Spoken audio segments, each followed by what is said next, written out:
Hey, what's going on? How's your Elden dick? It's ruined. Oh, all right, well, podcast over. That's perfect. It's not getting better than that. Oh, now we're on there, so now I can talk. Yeah, so we got threats of nuclear war and stagflation and... Oh, it's you. Hi. Not Charlie. Sorry, folks. So, how do we deal with all the We're going to have some more fun today. bullshits in the worlds? But with some sad news, we should probably start with Oh, yeah. the big news since Little I've been belated, gone but- is... Yeah, a little belated now, but unfortunately, legendary wrestler Scott Hall passed away. Ayo. Ayo. He, broke his hip and then complications, right? He had like It was three heart it attacks. was complications surgery, and that was He, it was a um, blood clot, wasn't it? Yeah, and I guess from what I understand from all the news that was coming out from like his friends and things like that, is that he, unfortunately, when the pandemic began, he kind of isolated himself and fell off the He wagon. fell off the wagon. I did hear that. Yeah, He went back into drinking and whatnot. I think Dallas Page found him. He was like laying for 3 days Oh, really? after he broke his hip. Oh, jeez. Imagine that, the fear of that.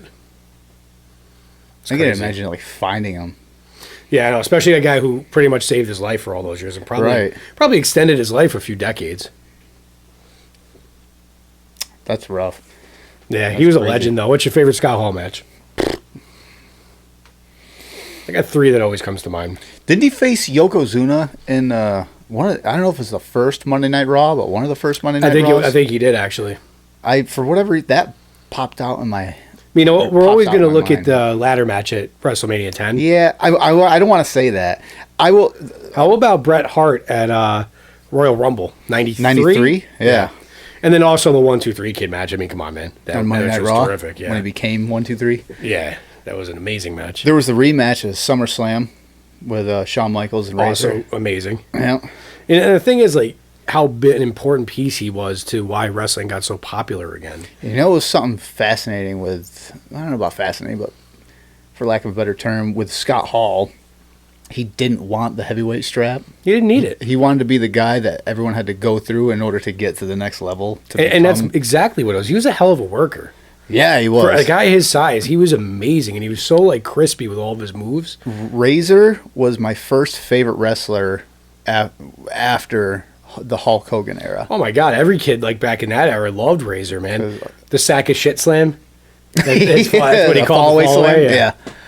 I forgot who it was. Was it a Japanese wrestler who he threw me like a sack of shit, and that's what they called it ever since. He had the best fallaway slam easily. Yeah. He was big, too. He's a big guy. Big son of a bitch. When he was, what is it, Starship Coyote or whatever? Coyote Starship. He Porn was stash. fucking massive then. Definitely using the juice then. Had to have been. Wasn't he? He was right around Kevin Nash back in those days, too, wasn't he? Yeah. He was. Who the hell did he team with? Way back in the early days. It's going to bother me because I don't know. I don't think it's someone that ended... No, it was a bigger name. Oh, I can't remember. And as soon as you say it, I'm going to kick myself in the ass. Oh. You keep thinking while I look it up. I don't know if it wasn't. Maybe. No, was it Sting? No, I don't think it was Sting. No, Sting was with Warrior. Yeah, I know Sting was the Warrior way back in the day. But it was Scott Hall and... What was that? What was he in? This is like the AW... Or maybe it's it AWA? He did have a tag team with Kurt Hennig. Yep, there was that. But I don't know. I don't think that was the name I'm looking for. Oh, damn, it's going to drive me nuts. Anyway. You could just put it up on the screen when we... Never mind. So anyway. What are you looking at? There used to be a green screen there. Not so much anymore. All right, well, I'll see you around. So shout out to Scott Hall. Yeah.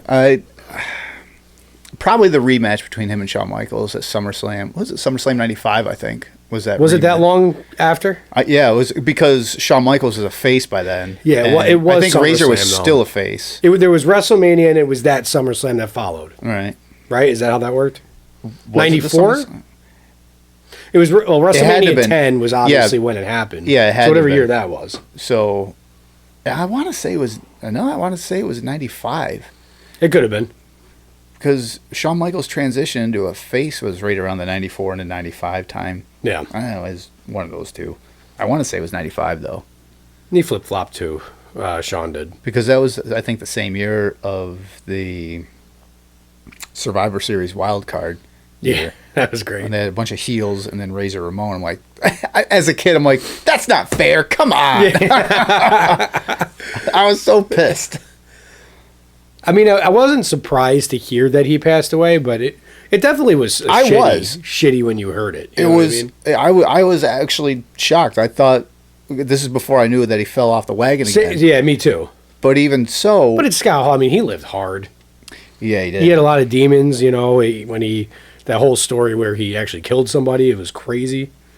You know that story, right? Where he was a nightclub bouncer or bartender, and some guy was over a girl in a club, and they kind of started getting into it outside, and the guy goes and starts bashing his car windows.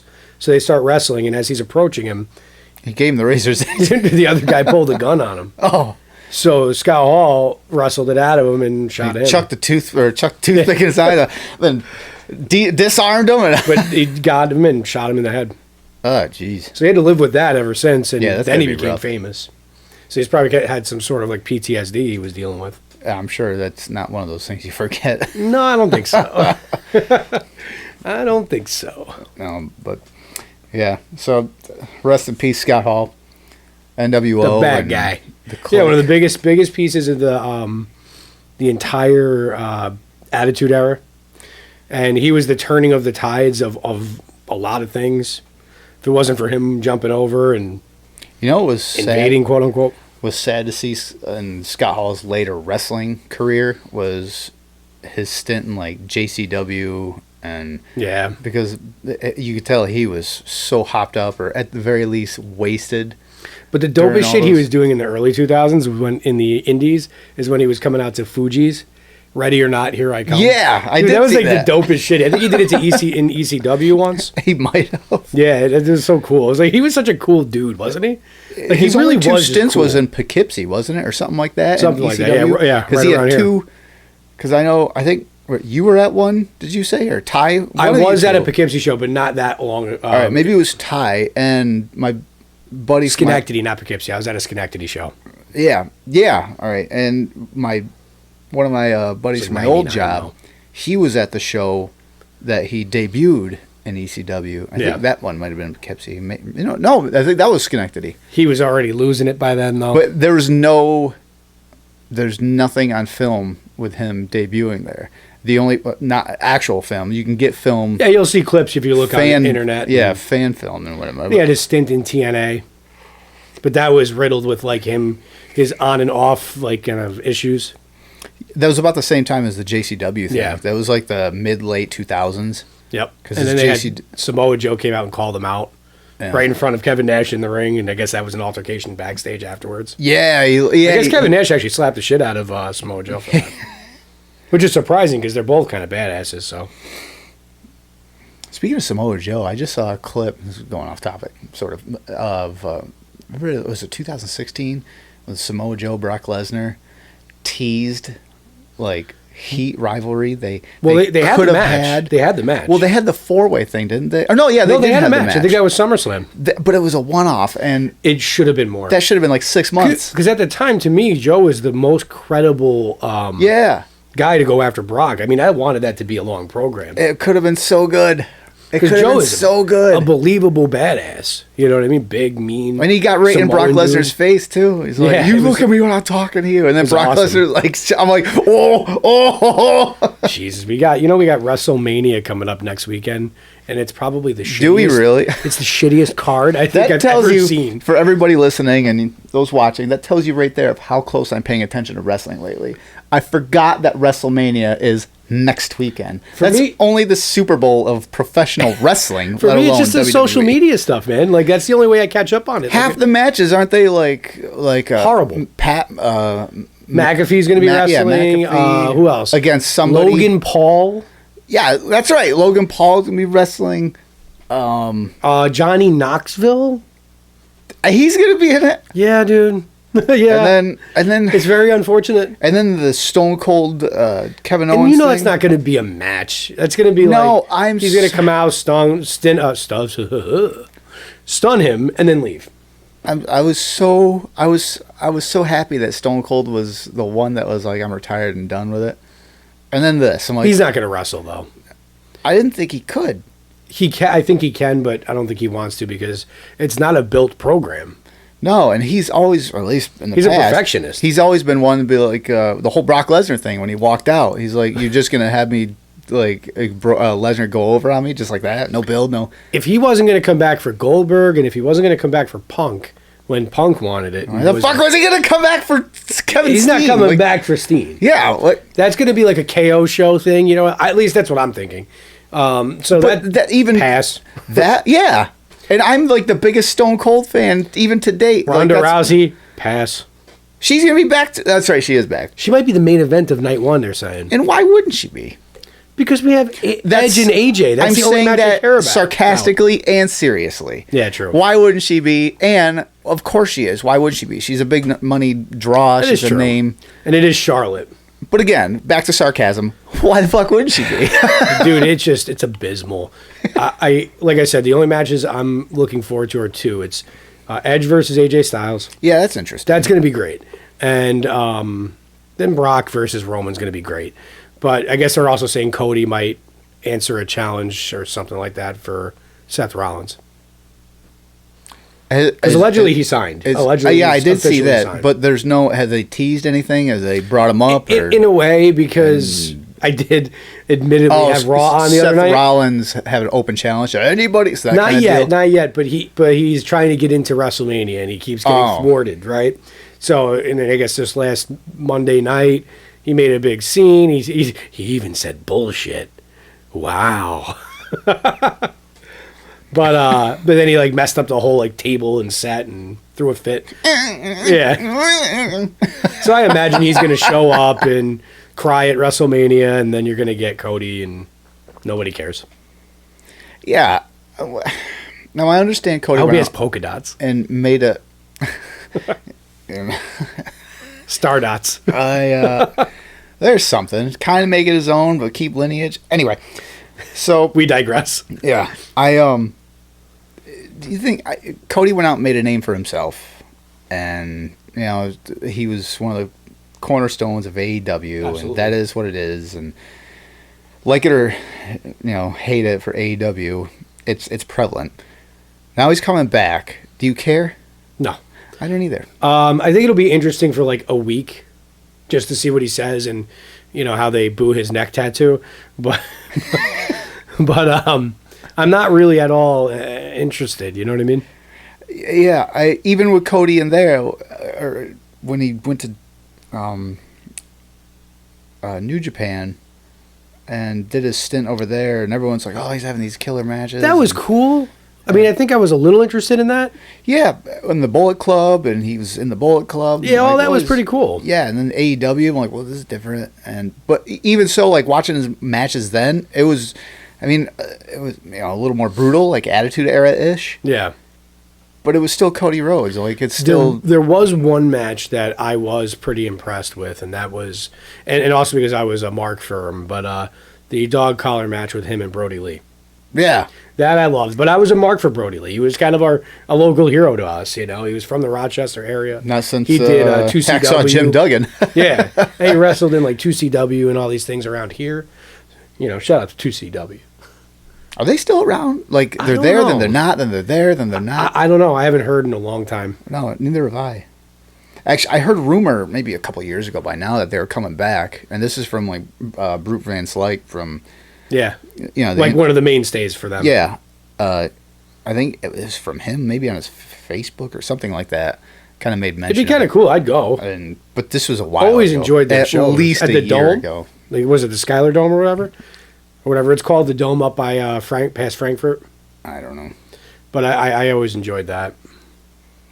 I met a few people there. Actually, me and my buddy went to a show there, and Jake the Snake was there. Oh, yeah? And we were first in line to get, an autograph. So I'm the first one. I get an autograph, and, thank you. Nice enough guy. And then my buddy gets his autograph, and he goes, "What, you don't want a shirt?" He sent it to my friend, and he goes, "Look, your friend's a cheapskate." Meanwhile, I didn't get a shirt. He's just giving my friend a hard time. It was freaking hilarious. Speaking of like concession stands or whatever, see that one, going back to Scott Hall, for segue off of this, you see that one thing, it was on YouTube Shorts is where I saw it, of Scott Hall seeing Virgil. Yeah, like selling. It was like, you're like, listen, look at this guy. He's like, I want to get this documented, well documented. It's like Virgil's got a bunch of pictures. Like, not only is he selling a bunch of other people's merch and stuff, he goes, all these pictures there's none of just Virgil. And he goes, he goes, do you have anything of just you? And Virgil's like, I got the action figure. He's like, oh yeah, this action figure. He goes, wait, let's. There, when he lays it down, he goes, "Nah, it's probably more recognizable for everybody out there because it's about what he always saw as a light." So, then he had a picture of Mike Tyson. He goes, "Wait, what's this?" He's like, "This isn't even Mike Tyson. You're selling other people's stuff." What's that famous Scott Hall line? What's his finish? Can't wait to kick out of it. Like, what a dick! It's great. So, R.I.P. to Scott Hall. Yeah. So, on a hard segue from that, trying to make an upper and very hard. What was a downer? Super hard segue. So, Elden Ring. Yes. Elden Ring. And From Software's latest. Charles was supposed to be here, but he's not here right now. I don't know where he is. He's trying to get good. He's a noob. Bring that up too, because get good. There's a whole bunch of things. I have a lot of notes. Yeah, there's a lot to talk about with it. Yeah. A lot of great things. So, Elden Ring, right? Kind of the latest addition to the Dark Souls pantheon, the catalog. Right. Me being a very proficient in, I've actually beaten them all. I finally got my chance to play the original Demon Souls when they remade it because I had the PlayStation 5. Humble brag. But I still don't want it. Well, I'll get into that after. That's upsetting for you. Not for me. I kind of want PC. PC would be dope. The more I play... Because then you could do mods and shit like that. Not even that. Just response time for control. This is more going with Brawlhalla. Yeah. But, because that's a fighter. Response time, frame rate is huge. And PlayStation, yeah, it's always better on PC. Yeah, you're capped in consoles. But I love the PlayStation. I mean, I'm a Sony... I was too, until the last one before the last generation. 3 sucked, I thought, but I liked it. Loved 4. 3 had its faults, but when 4 came out and was 2 the GOAT? I think it depends who you are. I mean, 2 is pretty fucking fantastic. I think 2 is the GOAT from the catalog it had. Yeah, it had the best games, right? I think 2 was the last time we had games from a lot of smaller developers. Yeah. Kind of like Hollywood back in the 80s and 90s where there wasn't so much, well, is this going to make X amount of money? If it's not, we're not going to take a chance. But also, even the main, franchises made great games then, like Capcom. You had Resident Evil. Grand Theft Auto, when they had a new game every year and a half, 2 years. Yeah, they were still good. They were all good. We've been on GTA 5 for 9 years now. Yeah. Next fall will be 10 years. That's kind of crazy if you think about it. That's stupid. Brilliant money-wise. They've just trickled DLC, little skin things, and people are still... That's such a shitty thing to do, though. But it fucking worked. People buy it. So, anyway, back to Elden Ring. Yes, Elden Ring. Like I was saying, I finally got to play Demon Souls on PS5. So that completed what was, until Elden Ring, my I guess completionism for... How many Souls games are there? 3 or 4? Soulsborne Ikiro is a stupid term, but it started with Demon Souls, and I won't know the exact order, but then it was Dark Souls 1, 2, and 3, of course. All right. Bloodborne, which is my absolute favorite game, maybe of all time. It's up there with Resident Evil 2, but I actually beat the brakes off of that game till I got the platinum. That's how much I was obsessed with that one. Then there was the big pain in the ass, Sekiro. That was the one that came out a couple years ago. It was like a samurai. You see some elements in Elden Ring with that game. They do the stealth, but that game might have been the hardest up until now. But I'm not so sure how hard Elden Ring is yet. We'll talk about that. But so then Elden Ring would be the last one so far. They go range back to PS3. Yeah. That's where Demon Souls was originally made, which I never had. I had to wait until I got the remake last year. I still have my PS2 with all the games and everything. Do you really? Yep. Better look and see if they're worth anything. Some of them are, and I won't get rid of them. Actually, for PS4, I got that Godzilla fighter game, or story fighter game. Yeah. I did this for him. 1962, Godzilla vs. King Kong. I got the NECA figure. Anyway, that game's worth like $250. It's no longer made. Even opened? Yeah. That's awesome, dude. And I won't get rid of it. I've had a few people offers, I'll give you $300. I'm like, no. Nah, it's more like... I'm a Godzilla person. It's like, a passion. If it was just a gamer, I was like, yeah, I'd take it. But no. Yeah. I have not... This is the first RPG or even action role-playing game. That's what it is, action RPG. Yeah. That's how you quantify it. This is the first one I've been invested in since... I think me and Charlie kind of touched a little bit on Elden Ring the end of the last show a couple days ago. Yeah. Since Majora's Mask. It's actually the first true open world Souls type game. I'll get to that too. It's the first one of its kind. The rest of them were relatively linear. You could move around to different areas, but it wasn't like, like these new age games are all open world maps where you can warp wherever you want, go wherever you want, do whatever side mission you want. That's what they did with Elden Ring. This game, it's the first RPG I've had any kind of interest in for whatever reason, but the more I played it and the more I've kind of like looked back on why did I get involved in this, it kind of makes sense to me now. Before I even looked at it, because your phone tracks every move you make and everything. Yeah, and then it's all over you. Everything Before I did that, this is probably just marketing on PlayStation. Not PlayStation. Who's the developer? It's From Software. No, not developer. It's the distributor. Is Namco Band? Namco Bandai. Bandai Namco. That's probably their promotion, but it was fucking everywhere. Like, everywhere. I had no idea what it was. All of a sudden, boom, Elden Ring's all over social media. I'm like, like on TikTok, there's clips. I'm like, what the hell is it? As a nerd, I was waiting for this for two or 3 years. I had no idea what the hell it was. I just know it's all over, and this happens with games all the time. Like, there's this game that will come out, and then it usually it blows up, and I look at it, but I'm just, for me personally, I'll look at it and be like, whatever. It takes a lot for me to get locked into it. To finally say, let's do it. Yeah, what's this, to catch my eye. Which is ironic because you bought a fucking shark game where you're just a shark. Well, two things. One, that game was a spiritual predecessor to Jaws Unleashed from PlayStation 2. Fair enough. I saw, and that game I fucking loved. That was more nostalgia. Yeah. But this game with, it was, what the hell's the name of it? Oh, Manhunter. That's what it is. Can you or can you not create a Sharknado in it? No. Fuck. It's just they have a bunch of different mutations and stuff you can do in it. But that was more nostalgia from Jaws Unleashed. Yeah.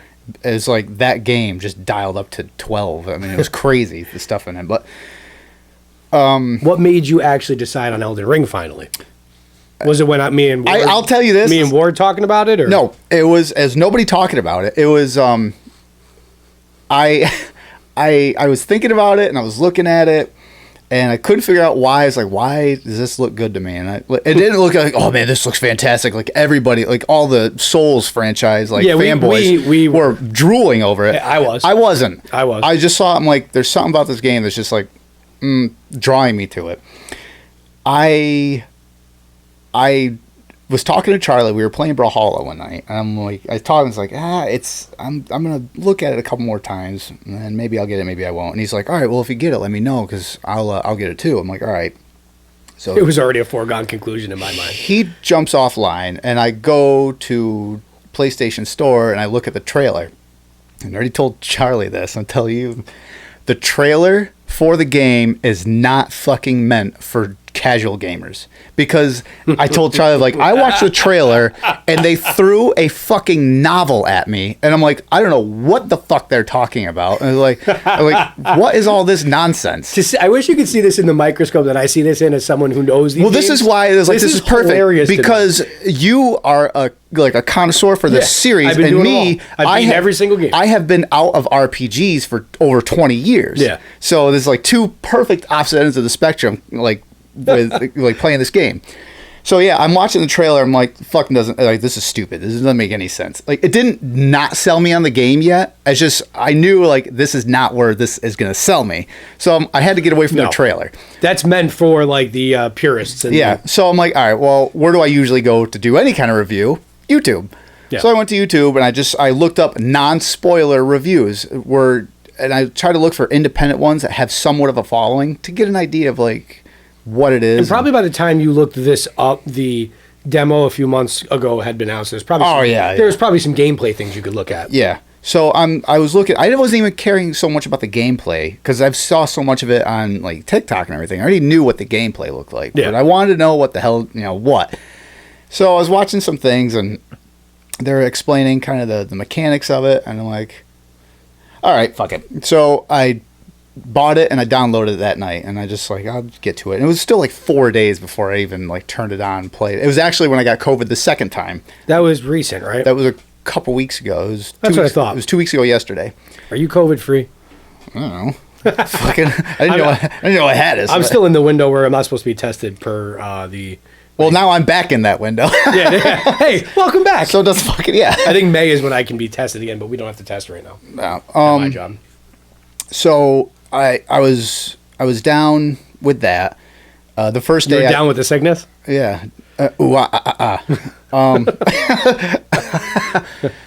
So I'm like, well, fuck. Well, after the first day, because the first day I watched like alien documentaries and passed out on and off all the fucking day. Were you pretty sick?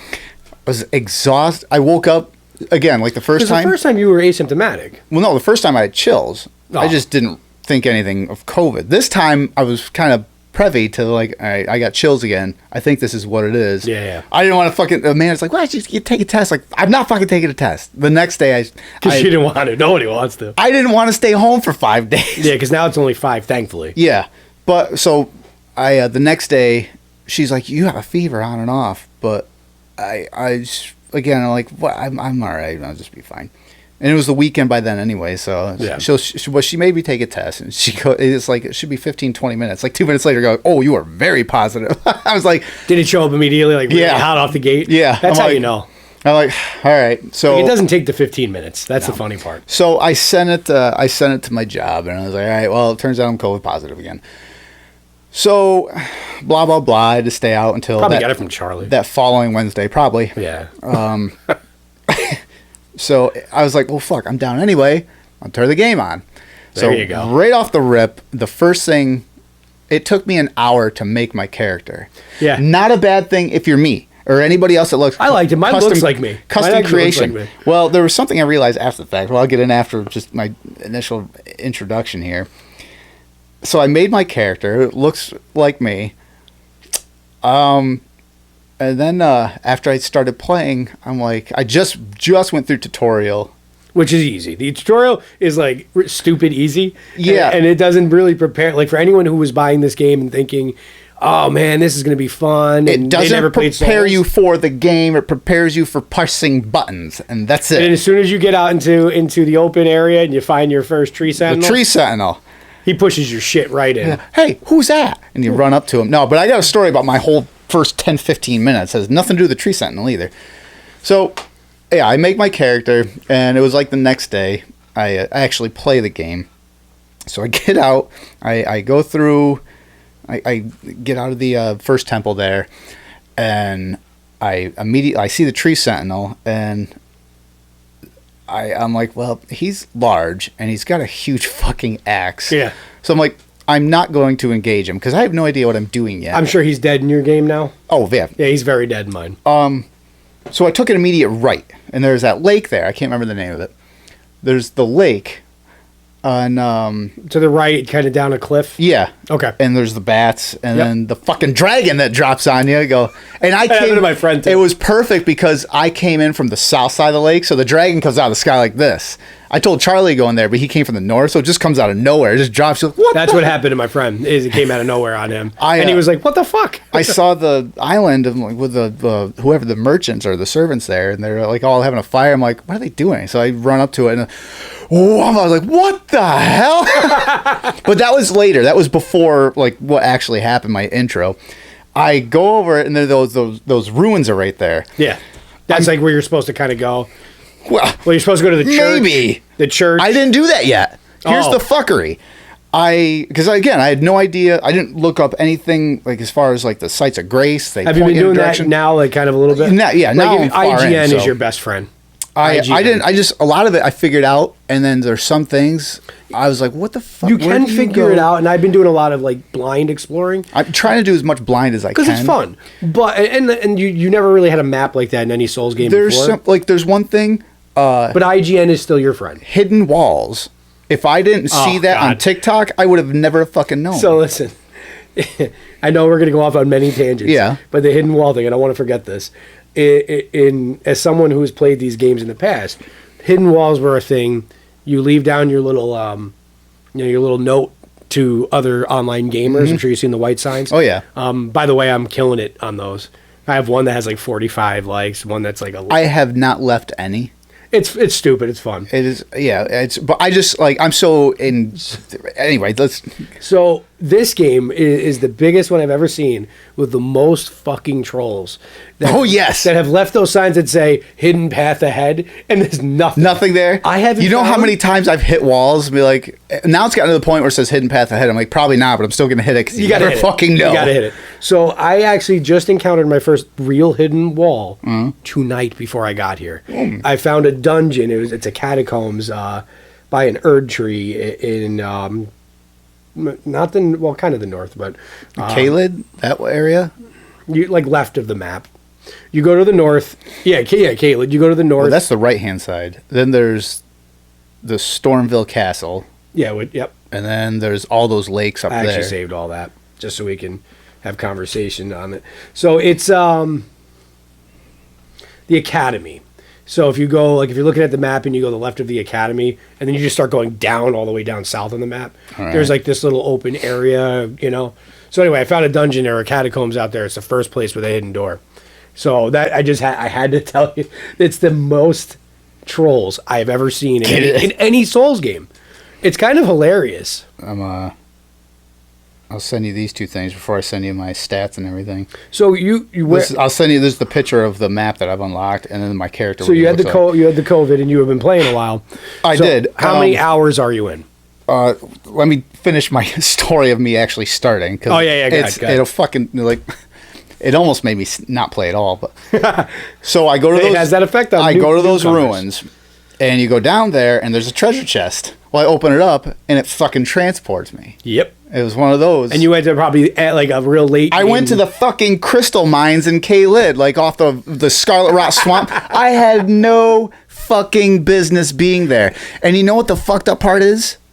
Like I said before, I hadn't even gone to the Church of Ella. I didn't have Torrent, your horse. You didn't have shit yet. I had to hoof it on foot. And the worst part is you can't just find any way to a site of grace, or you couldn't transport it. I got out of there. It took me forever to get out. Well, if you find a site of grace when you get transported, you'll be okay, and then you can teleport. Well, one, you're in the. Oh, you couldn't. I was in the dungeon. Right, it was too early game for you. Yeah, I couldn't transport yet. It's fucking terrific. So it took me like probably 10 tries to get out of there because they have those prawns, the magician prawns that will fuck you up. Yeah, and I was at level 14. I was. They don't give a fuck about your feelings. No, I was. What is Souls does not care about your feelings. What is not the Confessor? That's the one my model I based off. Oh yeah. So he was a level 14. So basically, warrior. I did some. I'm mostly strength. Later on, I realized that the best one to pick was the Wretch. The base model, level 1, 10 across the board. I'm like, that's the best one to start with. It really, honestly, ultimately doesn't matter. It doesn't matter, but what I'm saying is you're level 1. So the amount of runes it costs to level up. Right. And you're already 10 everything. I'm like, I was probably level 25 when I realized that. I'm like, fuck, man, I should have. Yeah. Because I started at I forgot which one it was, but it was like level 14 or something like that. Yeah. They're all ranging from like level 10 to 14, I think. Yeah, the highest. I was one of those.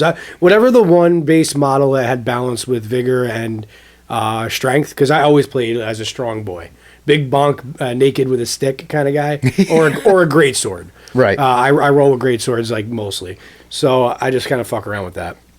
Always been my style. My buddy, he who taught me how to play these games has always done like decks and always liked to do like bleed. That's actually what I'm doing. I'm decks, doing like a katana. a high ranked, sort of balanced, but my biggest ones are decks. What are they? It's Dex, Mind. No, not Mind. Yeah, Dex, Mind, and... Are you doing like magic and shit like that? Not. I'm doing incantations, not sorcery. Right. I don't like sorcery. Yeah. I mean, you're a wimp if you do mage.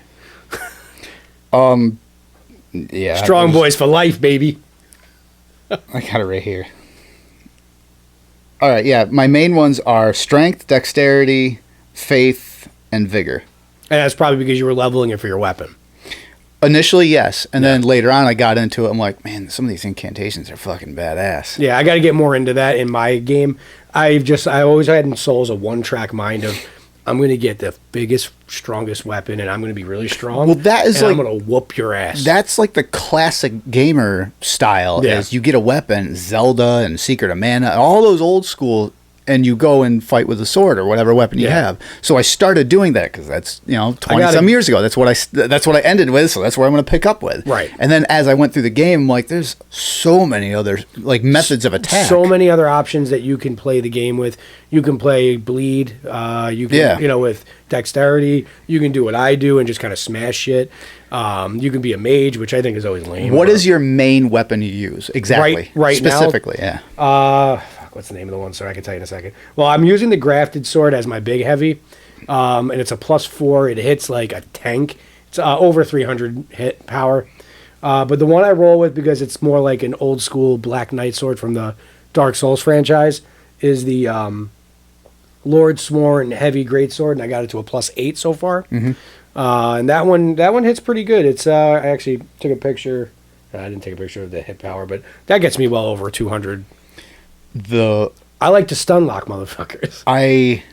In my right hand, I run 3 weapons, and in my left hand, I only run the incantation medallion, whatever.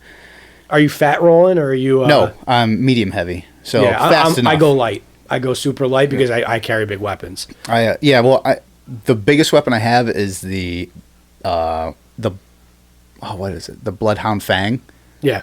I think I actually have that in my inventory. That's a popular one I see, and we're good because it's in between regular sword and heavy. Yeah. So it acts sort of as a heavy weapon, but it's both not. of mine are great swords. I have it. Is it a +6? I think. But because of my dexterity and strength, if I strong hit, it's like 540 some damage. Yeah. That's like what mine does, my grafted sword. With a regular light, it's like 430 something, something like that. Like so you're hitting pretty fucking hard. But that's with the incantation, or no? That's straight sword. I don't actually use any weapon incantation. So you're getting really into this. I like to see it. I like seeing new Souls fans. It's disgusting. Well, here's the thing. I'm still not interested in playing any of the Souls games. Just say if you do get interested, I got some games for you. My biggest thing is, all right, we'll go back and talk about the open world aspect of this, and this kind of goes back to my notes here. Is the first you were talking about the people you beat, and I'll get to the open world thing. I have about 135 hours into it. Holy shit. I love to hear this. It makes it warms the cockles of my heart. I'm only about 52 hours in. I haven't had as much time. I've had some recent health issues. I was telling you off camera. Right. But so that kind of took me back a little bit. I had to refocus on things. And Souls games aren't really the best for your blood pressure. I'll argue that because I'm coming from Brawlhalla. And True. like I've talked with Charlie. Well, let me ask you what bosses you've beaten. So we'll see. Well, that's my next point. But some bosses will make you question your reality. Maybe not this game so far. I haven't come across that yet. But other Souls games, I've questioned myself. Brawlhalla is rage-inducing because that's against somebody else, and they're cheating, no, there's no cheating. It comes down to frame rate. It comes down to how quick, if they're on PC, they can run background programs to make their frame rate quicker. Wow, it was hard to get out. But you got it out. But what else you gonna get out? Well, your Elden dick. But and that's Elfin, whatever. Okay. We digress. That's against somebody else. So, and up until this game, for the last 20 years, like PlayStation 2 with Battlefront 2, that was my first taste of PvP. And I've been huge on PvP. Have you done that in this game yet? The biggest reason is because, one, the replay value is immense with PvP. Yeah. You don't need a bunch of new stuff because you're just, how good are you or how good am I? Let's put it to the test against other people. Because a computer, you can always figure out a method. And in Souls, you have to kind of learn like it may take a little longer, but you learn boss patterns. I realize they're a little more erratic in Elden Ring, but they have a little more of like a telegraph. Right. So you can kind of see what's coming next, but sometimes, in Elden Ring, just a real side note, especially with the main bosses, they really fuck you in that delayed attack. Yes, that's what it's.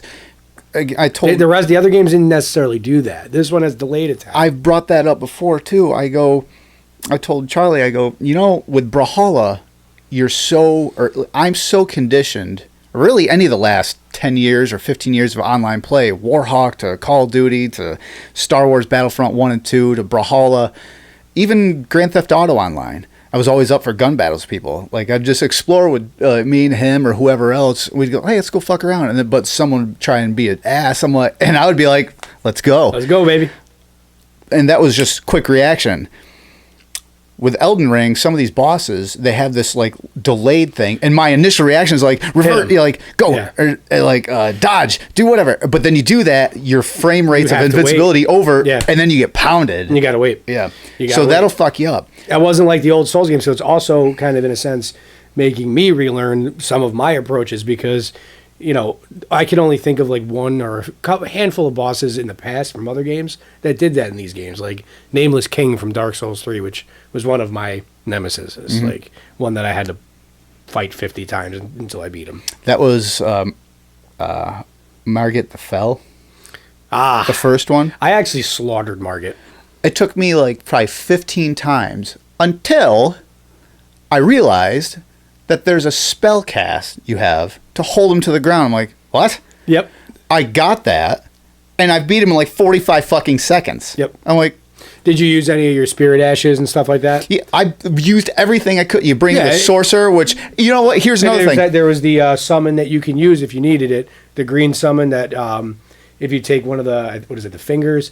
If you consume it, then you can summon an NPC as well. You didn't know that, did you? Another NPC? Because they had the one that was right there. That's what I mean. Yeah, no. Is that golden? Yeah. I'm also colorblind partially, so I thought it was green. All right, gold, green, whatever. Yeah, you just... that's the one. It's gold. You just... Yeah, he's a sorcerer. You got Roger the sorcerer. Yeah. Yeah, so... And then I summoned my dog. Where my dog's at. I used... Because by this time I had explored so much. What did I use? Are you leveling your spirit ashes up now? Oh, I am leveling everything up. All right, cool. Fucking everything. I have different sorcerers that are... like +6, +5. You're almost 100 hours ahead of me. That's awesome. I'm fucking destroying this game now. It's awesome. So speaking of destroying it, before we go further, I got to know now, what main bosses have you got beaten? I got a list right here. Margit, I'm assuming. Margit the Fell, Godric the Grafted, who took me twice. Godric he wasn't that difficult, I didn't think. Most of these bosses take me twice, maybe 3 times, because for me... Like, I know nothing about the Souls franchise. I walk into it, I'm like, what are they going to do? And I get, like, I see their attack pattern, boom, they just pound me. I'm like, all right. So then I'll go back in, I'm like, I got you now. So I know what they're fucking going to do. Godric was such a dope fight, though, when his arm becomes the dragon. Yeah. Like, how fucking cool was that? When I was going through him, like, his first phase, I'm like, oh, this guy's not shit. And then all of a sudden he becomes a dragon head, or like a dragon. I'm like, what is, you cheater? Who did I summon for that? Well, no, I didn't summon for that one, but I used, my spirit ash was, I think I used the jellyfish. By the time I got to him, I had... You can summon for him, I think, though. Godric? Yeah, there's like a little dungeon. The jellyfish a lot of people sleep on. I used it. I love them. I used to. Now I have like different ones I use, but for a while I was using the jellyfish, and I had them level up to like 3. Where I'm at still in the game, 3. The dogs are always like a go-to because they're just 3 wolves. The first one. They're just so ferocious, and like they have fairly good health. And plus, they can split apart And they distract the boss where I can get behind the boss and just start whacking the fuck out. The wolves are perfect for distraction. Which is what I like as a strength user, because I, all I gotta do is get a few hits and then roll back. What I realized too is there's some ashes where you should be the distraction.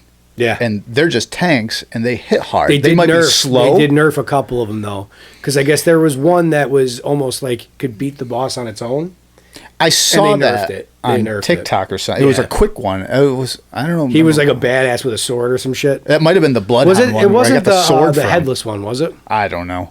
That I don't know. But I know there was one I saw, it might have been on TikTok, where the guy was just sitting back watching the boss fight, and the spirit was just like killing him. I'm like... like, how come I don't have this? Yeah. So Margit, you beat, which for whatever reason I got to Market. I started calling it. Yeah. Most of these, I'm like, what? How do you pronounce this name? And then you got to remind me about the names, because there's a funny thing about that. Godric the Grafted. Yep, I beat him. Radahn. Which one's that? That's in Caelid. Is he the big dude on the horse? No, he is. I don't think this is, again, because it's an open world game, you don't have to do everything in perfect order. No, if you go to Caelid and you go to that castle that's way to the right, a little bit south, it's a dragon castle or something, you go all through that, and then you meet all the like different characters you run into, like that giant pot Alexander and all these other things. You go... Not Radagon, right? No. That's the guy on the horse. I think. I do Red Wolf Radagon. I beat him. That's I beat Red Wolf, yep. And then I also beat Rennala. I beat Rennala actually just this morning. Rennala was easy. Easier than I thought. But once I figured out, because when I first go in there, you got all these broads on their hands and knees. I'm like, what the fuck is this? I just went right for her. I had the incantation of... I know what you mean. The ones that are like in the corners of the little... In that giant library. Yeah. And there's one that's casting spells that you got to kill in order to... I have a fun order I found online. You should fight the main bosses. I'm just kind of going along, and that's it for me. Like as far as the main bosses, because I'm like I said, I'm only 52 hours in. But Margit, Godric, Red Wolf, and Rennala as far as the story moving bosses. Yeah, I don't know like which one of these are all story. These are the ones that I have trophies for, so there's some kind of significance, and they're all like great enemies fell. Great enemy fell or whatever. There's Rennala, Dragonkin Noxtella. That's not a. I don't think it's a story moving boss. No, it was just a great enemy. Then there was the next few. I don't think I do have a few great enemies fell that aren't that, but Magma Wire Makar or Makar. That's another dragon that was way up in the North Lakes there. Yeah, I did. I think not the one on the actually bridge. This morning too. No, Amanda actually saw me fighting the one on the bridge the night she stayed over. Wait, is that the one way up past the dragons? Yeah, that was an early, very good leveling spot. I didn't do the dragon, but I attempted the death bird behind it. Yeah, the gargoyle kind of thing. Fucked me up. Oh, I fucked your world up. Yeah, I'm like because I'm looking at this is way like early. I'm looking at him like, I fucked up that death bird like way on the plains. I'm like, I got you. I hit him. He turns. He roars at me, knocks me off my steed. I'm like, what the fuck? And then he just smashes me. Like, I was co-oping with my buddy Mark, like I said, the guy that I always who taught me how to play these games. And it was a Saturday night, and he was boozing. And I think he was at that point where he doesn't know what he's doing at this point. And he's like an OG at these games, probably the best I've ever seen. He's like, yeah, you know what? Let's go fight the gargoyle. I'm like, no. And we got it. I do that a lot. I'm like, I'll tell Charlie, I'm like, for science. And we get in there. You got it. 10 seconds later, we're respawning. I'm like, because what if you do beat it, right? Well, there's a few of them like, what the hell is this? And I go in, and like 3-4 hits later, like he's the dead. Erdtree avatars or whatever they're called. Fairly easy. Oh, those tree things that sit with the staffs there? Yeah, I mean, they're fairly easy. I just beat one of those today. There's the southern ones are easy. There's one that it just rocks me every time because they obviously hit harder the further up the map you go. Yeah, oh yeah. But yeah, those... go keep telling me which other... I'll tell you if it's Red Wolf, Radagon, Royal Knight, Loretta. No. The Ancestor Spirit, that was the first bigger one that I beat. I'm like, he was way easier than I feel he should have been. Yeah. Not as easy as the lady on the water. Did you play her yet? Fight her yet? I don't think so, maybe. Oh my god. I was like, this is it? There maybe Leonine the Misbegotten. That's some lion-looking thing. But I don't think that was a story one either. But. No. As long as my like, you know, the map that I found of like the main story bosses is accurate, for me the next one that I'm going to go for after I'm done, I want to play a little more exploration. Was Radon Radon main one? Radagon, or Radagon? Nope. This is Radon was, like I said, if you're looking at the map. What's he look like? Some fucking huge knight thing. He's got huge horns like a Viking, but he's like probably 30 feet tall. What kind of weapon? Bow and arrow. That when he fires the first one, it's this, like just a huge shot, like lasered shot at you, and then he fires one up in the air, and it just creates like this picket fence thing that just like goes.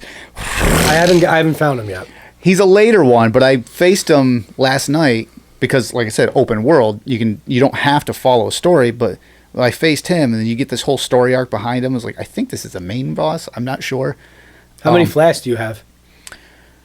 Like total. Like you don't have to tell me what you use them for, but 11. I have 9. I think I have 11 because I haven't allocated. Probably what do you do, like 9 and 2 or something like that? No, 6 and 5.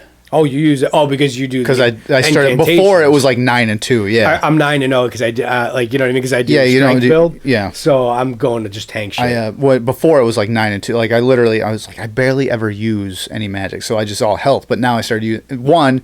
I don't use any shield. I learned quick, and like shields to me are worthless. You haven't found Godfrey yet?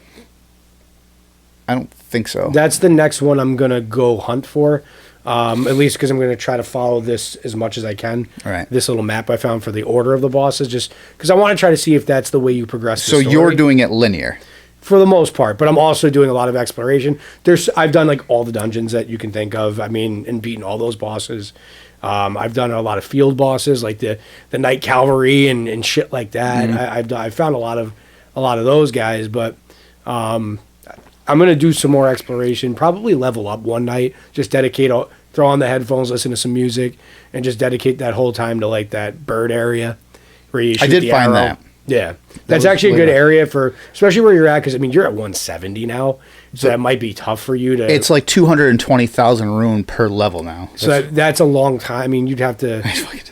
Christ, that's what. Well, I've done the rune 20 thing, plus times you have to do that to get one level. Yeah, that's a lot. I've done the rune farming once I got there. I was already up in the 70s by the time I even got there. So I'm just getting one level for you there is probably a lot, unless you use. Well, I farmed the whole way up. The first farming spot for a new player that doesn't know any better was those 2 trolls carrying that carriage right in the first. I love those guys. You get 1,000 a pop, and when you're in the and you just got to watch out for all of the assholes behind you. Well, you just go around like on horseback with a weapon, slice back and forth, like because the computer's kind of dumb. And you kill all them, and then you just go, and those trolls, they don't have a sword or anything, and they're kind of dumb too. Yeah. You just go around, kill them, and just. The only thing you have to really watch for is if they try to step on you. Yeah, and even that, I just circle around their legs. I would get off my horse and just start fucking smacking them. So I did that to level up for a while, and then there was a spot up in those like outside the Scarlet Rot Swamp. There was this abandoned merchant shack or something way up. There's a bunch of those. Right next to the dragons, where all those dragons are. To the west of that, there's... So here's the thing. I haven't been very far west. I haven't fucked with a lot of the west side. East or west? So, looking at the map... East. Yeah, that would be the east. Whatever. All right. Yes. So you haven't gone to like all... That's all Caelid there. That's all like the Scarlet Rot and all the dead things. I haven't done a whole lot. Like if you're looking at the map going. That's the creepy part of them. Like I went. That's the place I got transported for in like 10 minutes in the game. And I've been pretty far north, and I've done like all of like Lemuria or whatever. Yeah. I've done all of that. See, that's you. Right, so you're exploring, but you're playing. Like trying to keep it linear. I'm trying to because that's the way I like to play video games. This game is designed to me for explorers like me. Like when I played Grand Theft Auto when that first came Yeah. out, I want to know every part of the map, like, because there's little nuances that you can at least appreciate, like, wow, developers did these little things. Red Dead Redemption 2 is another one. Yeah. Like, I just wanted to go and explore, even if I could find ways. That game was fun to explore. To exploit, because you couldn't get down into Blackwater and all those. Yeah. Or I just like Tumbleweed. getting like wanted everywhere I went. Yeah. You couldn't get down there, so I'd find ways to exploit the game in order to get there before you could actually get there, just so I could go. This game is just designed for explorers. Which I like to do some of that too, and I am doing some of that. I am doing as much as I can. Like, I'll go in doing that. I get all these items and side dungeons and stuff. Yeah, the dungeons so by the are time fun. I go all the way back to the actual story, I'm like way over leveled. The dungeons are very reminiscent of the dungeons in Bloodborne. It's so much fun. It's like a throwback for me. It's almost like a love letter to the fans of that game. This game, to me, going way back to when we started talking, what attracted me to the game. What I realized as I was playing, I'm like, this game has subtle similarities, or kind of nods anyway, to the old RPGs that, like Zelda, like Ocarina of Time, yeah. A Link to the Past. A lot of people are making that comparison. Secret now. of Mana, but also it has similarities to, like, the map style, like kind of Red Dead Redemption 2. Yeah, map style is definitely like that. I don't know if it's that's new to Souls, by the way, is a map like that. And another one I just picked up on the last couple of days. I'm like, this is fucking Castlevania. Yeah, that's a good point. And I'm like, wow, like, no wonder why. And then as I realized all these games, like, no wonder why I'm fucking, like, attracted to this game. Because, like, I love the Red Dead, the old RPGs of fucking Secret of Mana and Zelda and all those. Like, I would recommend. Absolutely adored those. And then Castlevania is fucking right up my alley anyway. I would recommend, if you ever play any of the other Souls, play Bloodborne. My problem. It's a lot of fun. I think my biggest thing, too, the reason I love this game is because it's true open world. And to me, that is refreshing. Yeah. Because I don't like being forced to go in a direction. Yeah, that's fair. Like this, you go out, and I've heard a lot of complaints from different players who, to my understanding, aren't actual Souls fans. Yeah. But they're like, there's no... the user interface or the user experience is shit because it doesn't tell you where to go. And I'm like, coming from someone who knows nothing about the Souls franchise, like, I fucking love that. Well, I love being thrown into a world. To be fair, they never really did in the old Souls games either. Even whether they did or not, my argument as not a Souls fanboy. Again, they don't give a fuck about your feelings. Well, my argument as a non-Souls fanboy Zaki or whatever, he doesn't give a fuck. There was two things. One, I'm like, that's refreshing. Like, I love that. I love being thrown into this whole world and be like, am I ready for this area I just came to? Go. But two, I'm like, well, they kind of do tell you. Those sites, there's some sites of grace that they got the golden little, like, go that way sort of. Like, yeah, that should and be, that's generally how you follow the course of the game. Yeah, and once you have a lot of this shit... I don't follow them at all almost ever. Once you have a lot of this shit opened up, it's so clear what direction you go. It shows you what to do. I'm like, you just have to put a little bit of effort in. You know, instead of the game going, go to A, then from A, go to B. I'm like, I don't fucking want to do that. So Fashion Souls is a term. Did you see, I don't know if you noticed, or if you were on Facebook, I put on my story, I put my drip on there. I'm wearing like as my friend calls it, I'm wearing an orgy robe. And I'm wearing the helmet that has the two kings' faces that look like the Burger King. Oh yeah, it was. I just got that. You kill that like. There's the single one. Crab. Yeah, there's the single one, and then there's the double one. I got them. Double one. I just got them both. Yeah, you get them in the castle. Yeah. You know what I mean. And if you're hopping on the rooftops to kind of collect loot, and there's that like glowing little crab in a corner. If you kill him, he's made of crystal. Yeah, I went to hit him like king. I'm like, what the? And he turned around and pinched me. I'm like, you asshole! I immediately put the goddamn helmet on, and I just started almost like pausing the game, crying in tears, laughter. I'm like, this is the Burger King twice. It is the Burger King King. Burger King squared. Yeah. And Jackie comes in and she starts laughing. She goes, "You're an idiot." I go, "This is so lit." So now I'm rolling with that for a while. I have that's another thing I have somewhere. I'm not even looking at the notes now because we're just covering everything I had anyway. We're just kind of spitballing it. The amount of shit in this game. Oh yeah, and you could sell a lot of it if you want. Yeah, you get doubles, triples, quadruples, and you can sell it even if you don't want it. I don't, because one thing I like, I don't use the chest I'll sell at a lot, all. But of all the unique stuff, I keep all of it. If it's unique, I'll keep it, especially if you... Well, no, even if it's just like regular rags. I just killed an NPC invader today, and it dropped me a halberd for +8 already, just off the cuff. Yeah, all right, so you're talking about... Not an online guy, but just one of the PvP. NPC ones. Yeah, you get a regular... But yeah, they're in PvP, I told Charlie, I said, if you do PvP, I go, you'll get frustrated, because a lot of them are just way fucking overpowered. I go, but that's a really easy way to get shit that you have no business getting yet. If you win. Yeah, and I've gotten a few things. I'm like, what the I've done fairly well on PvP, especially with people who, like, if I'm co-oping, obviously if someone tries to invade me, then me and I've only co-oped with my buddy Mark, and we just fuck up somebody's world doing that. But he was, that same night that he was drunk, another funny story was he left to go to the bathroom and forgot for a minute and probably went to go take a shot. And I'm like, dude, because we were doing it just so, because if you know when you're co-oping and you kill something, you both get the amount of points or runes or whatever. I call it souls. And you don't lose them. No, I call it souls. But I got invaded because it was my game. And I'm like, dude. And I had the phone. We didn't have the headsets on. We're all going to die. And I held my own, and I'm like, and this guy was way more overpowered than me at the time.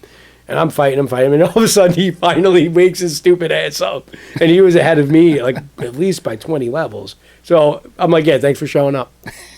That's what I said to him. Just want to let you know, we're all counting on you. Yeah. Thanks for showing up. But anyway, going back, the amount of shit that's in this game is not overwhelming, but it's also refreshing because this game was released with no DLC, no pay for extra skins. There's no lightning pack. There's no Bloodborne pack. There's no. They don't do that in Souls. They will give you a DLC eventually. Yeah, DLCs are fine. It'd be like a $10 but DLC. The fact that, and I think this is another reason going back why I was so attracted to it. It's like an old school game where they release the game and you get the whole game. I'm like, man. They never do that with Souls, and that's one thing I've always loved about it. It's like they're not trying to rip you off. Like, they are in a sense because the bosses are going to fuck your world up. But the game is big, it's fun, and there's a lot to do. And it's all right there for you. Yeah. But the amount of shit you could fashion so many I think, I sent you a picture of what my character looks like. Yep. So I started one thing, going way back again to the character design. I made a couple versions of me. I made me with just the regular big beard. Then I made me with the huge stash. Do you have more than one game going? No, I just have different loadouts because you can make your character look different ways. Yeah. So, I go back and I'm like, wait a minute. So I started screwing around with the stuff. I made Kratos from God of War. That's cool. And then I went back and I'm like, wait a minute, because you can make Wolverine too. Because they have the claws. I made Simon Belfont from Castlevania. That's great. The long blonde hair with everything, because they have all the whips and shit. Yeah, and awesome. It was funny. I found two of the whips. Right before I found the first bullwhip, I'm like, because I have bullwhips. Yeah. It's and I'm right up your alley. I'm playing the game what's that, like a dex weapon? It depends on what. I think it is a dex weapon. Probably mostly dex. It would seem like. And my dex is 45, so right. And I leveled up both. My strength is 50. I think I don't know what I can't. And my vigor is like a 48 or 9. I think mine's 40. Yeah. Once I got to 1500, I'm like, for what I'm doing, I'm like, that's good, because I'm trying to train myself. I just don't want to be one shot. You know what I mean? Yeah, I'm trying to train myself to be really good at just dodging. Which so you when can you go to hit, and you're like, whoop, nope. Especially if you're light-weighted, you can roll all day. So, I'm, but they don't. Oh yeah, so I was like, man, it'd be awesome if they had whips in this game, and it couldn't have been a half hour later. I found the base whip. I'm like, yes! And you probably didn't know that's. No, I didn't. I had no idea there were whips. And I was like, oh fuck, that means there's got to be more. And sure enough, there's one. There's probably super powerful ones too. The second whip I got was one of the special attacks, or the special attack when you, I think, double hand it. It does this overhead whip, and then when you whip straight out, it turns into a sword. It looks like a sword rolled up. Yeah. And it turns into, I'm like, that's fucking awesome. That is kind of cool. Yeah, so, and then, so they have whips and shit in it. then the flails, the maces, hammers, swords, great swords, long swords, piercing swords. The fucking katanas are badass. Oh, that's what my friend uses. That's my secondary. I'm just like a big bunk dude. I love that shit, and I'm using those 2 swords for now. One stun locks you. The other one is just a classic, nice, strong, great sword, like a Black Knight sword from the old games. Right. I will mess around with the hammers eventually because I love that. Was actually shit. one of the early ones. I got one of the. Well, actually, the first. Obviously, I started with a sword and shield. The first weapon I got that I switched to, I'm like, I'm gonna use this for a while, was a battle axe. Yep. And I used that just. I was gonna use the tree sentinel one, but I was like, I don't know. When I got the tree sentinel, that halberd or whatever it's called, you also had the level for it too. It was like you had to have level 31 strength or something. I think I didn't have. I think there's a faith stat for it. Right. I had the. That I didn't have at the time. Now I do. But the strength, I think I was like level 18. I'm like, fuck me. Hey, and nobody levels arcane. I started to only because like I had the higher levels to everything else. I'm like, because there's a couple weapons I wanted to try, and you need a base of 15, and I'm like, all right, so I gotta at least get it. It seems like nobody really goes for the arcane though. Well, I was curious of what arcane does, so I listened to a couple things while I was at work of like how arcane like scales different things. Explain it for people that are listening. You're asking the wrong person to explain it. I think arcane has to do a lot with bleed as well as dexterity. There's a lot of builds out there that use katanas and they beef up their arcane with dexterity, and they create these weapons that basically like 2-3 shot bosses and stuff. Yeah. And then they have like the add-on Ashes of War and all this. The amount of shit you can stack on each weapon, you could take a base sword, and by the time you get all the shit added onto it, you turn it into a one-hit killing machine. Yeah. Which is awesome, but also there's sometimes I look at them like, they should probably nerf this. I think they're starting to nerf it. There's some things in it that I do the same thing in Brawlhalla. Like, for a while in the game Brawlhalla, the meta weapons were hammer and axe. Hammer and axe, they're heavy weapons, but the way they had it, like the frame rate, the speed of the weapon almost felt like a sword, like a light weapon. Yeah, it seems kind of unfair. So people in the pro tournaments were and they're super heavy, hard hitting. They were torching fucking, and people were pissed and like, this is bullshit. That's like not fair. Like how the fuck do you, unless you're gonna play axe, how the fuck do you defend it?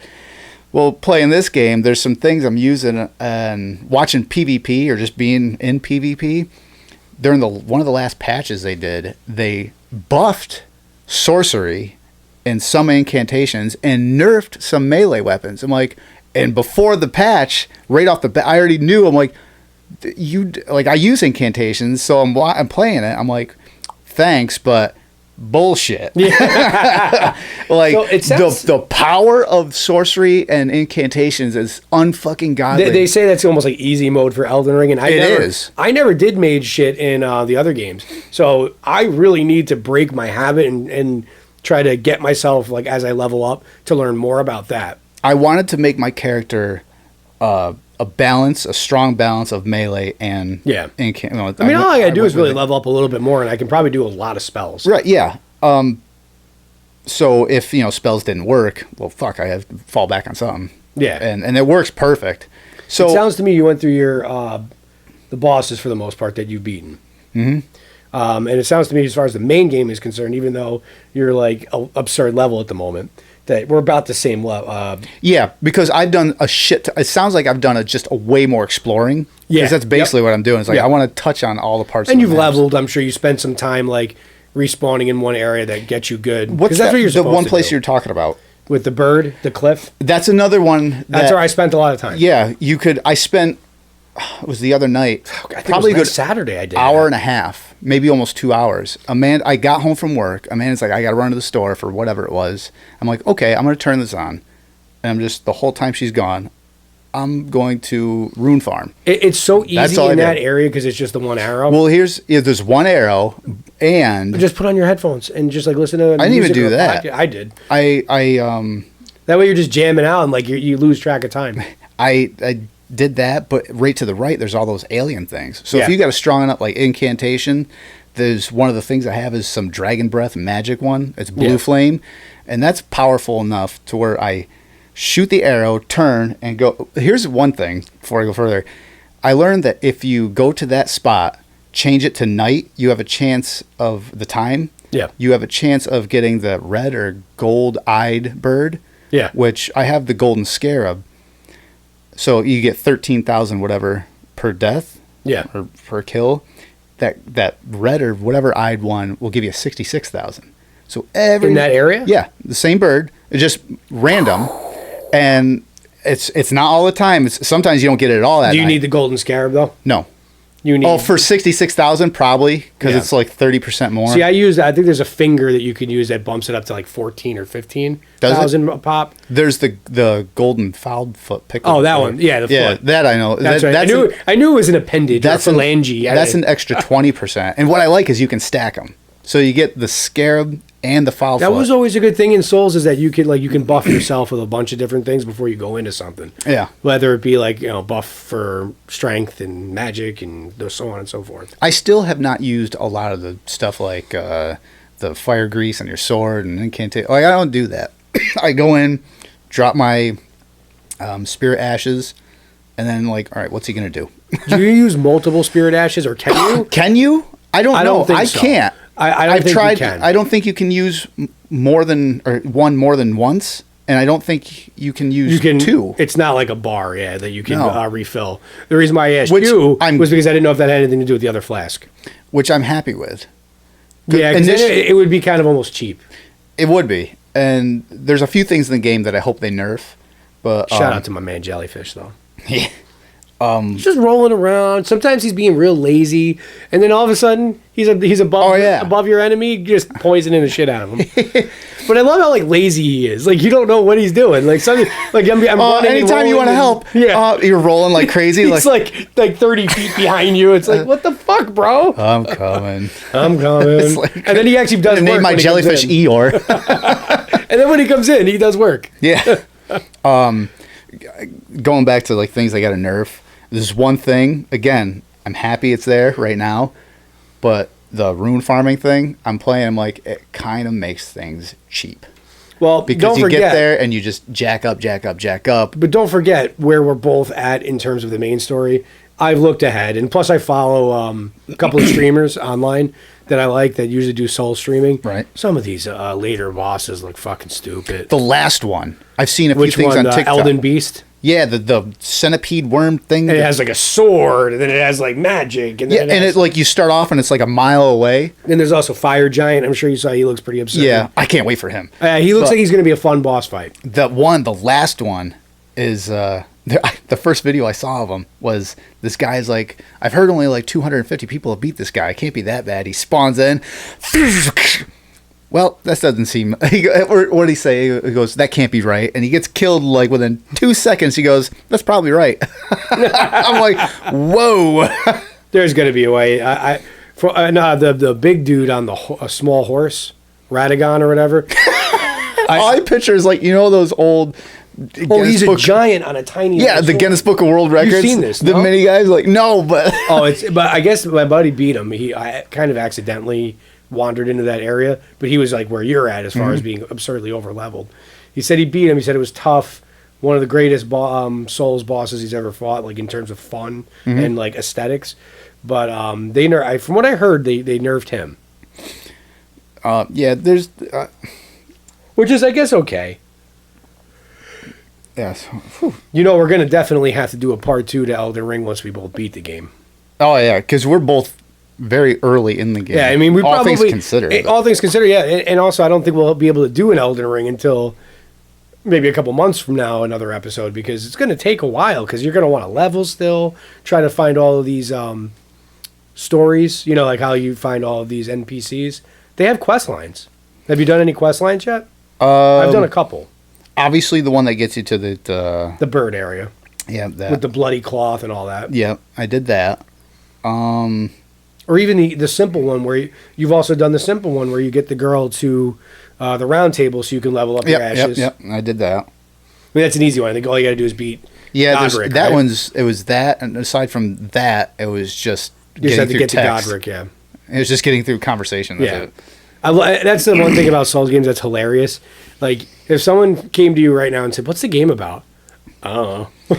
I would tell them it's if it's like an older like us, like our age or whatever. I would say, you remember the old RPGs from back in the 90s and even in the 80s, like the original Zelda 2, and all those. Yeah, or Dragon Warrior, Dragon Quest. Yeah, I go, take those games, but now put it in a Red Dead Redemption look. Yeah. I go, and that's basically what you got. Trying to explain what it's about storyline wise, I still fucking couldn't tell. I go, there's a giant glowing tree.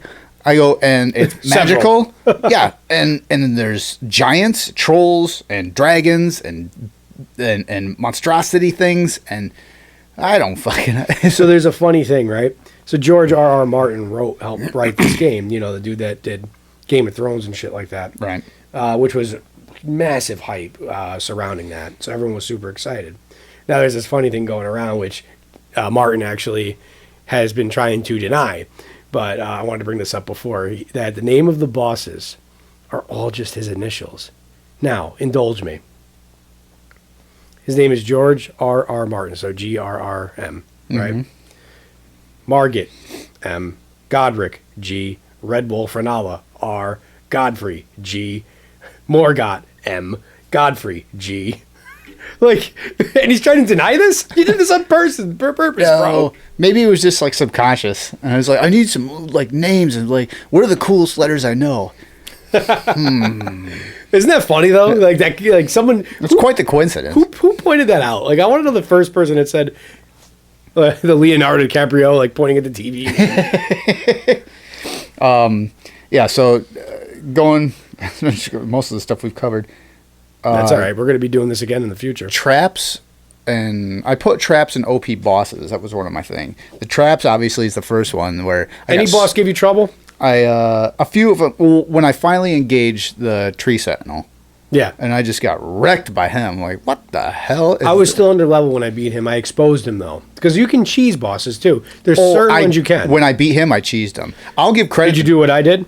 I don't know. What did you did? So, so what I did was I got a little bit stronger. He had fucked my world up, and I was kind of like butthurt about that. So I leveled up a bit and came back to him, and I was starting to hit him pretty good, but then he'd still kind of beat me.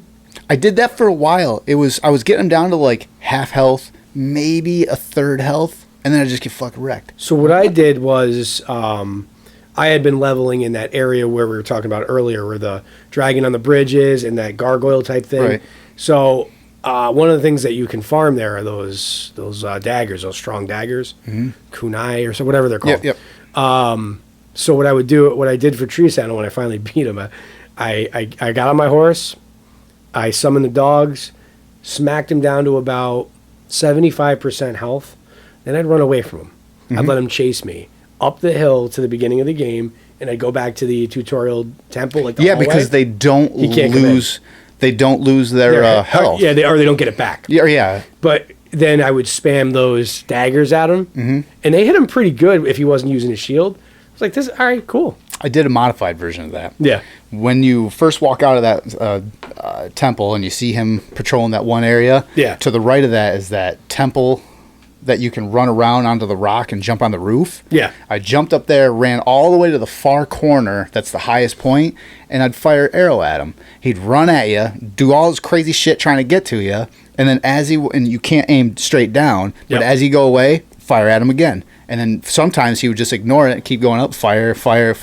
It took about 20 minutes or so, but I killed him that way. I'm like, sometimes you gotta cheese it and it's still satisfying. And like I told Charlie, I go, I'm a purist when it comes to achievements or trophies in games or getting things.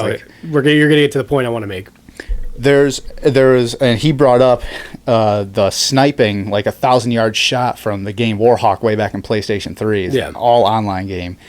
And that's the one trophy, the one thing I got where he's like, listen, I'll stand over here. And I got it. And I go, and I still, to this day, it's stupid. It is stupid. But I feel, I'm like, that's the one thing I didn't truly get. And it's fucked because there's other trophies in that game that were way fucking harder. It's funny that bothers you. And this is not just for you. All right, go ahead. It bothers me for all those games. But like I said to him, this game, I don't feel bad about doing a lot of this shit. Because they're not trying to help you. No, because this game is unforgiving. Exactly. So that leads me to my next point for both you as someone who's new to this franchise and anyone out there, because we have fans all around the world, I think. Yeah, who's probably fucking Ukraine. Listening to this. There's probably someone in Ukraine. I don't think they're allowed to play video games right now. Well, but anyway, you're missing out. Very much so. Too soon. I want to make this point. If the game has a design in it to expose or cheese something, it is not a cheating thing. It's designed in that game for a fucking reason.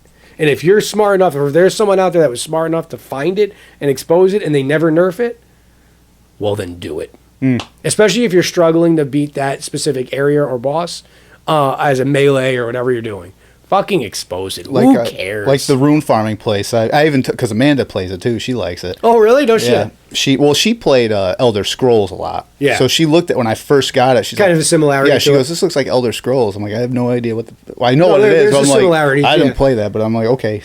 So how is she doing it? She's like really early in.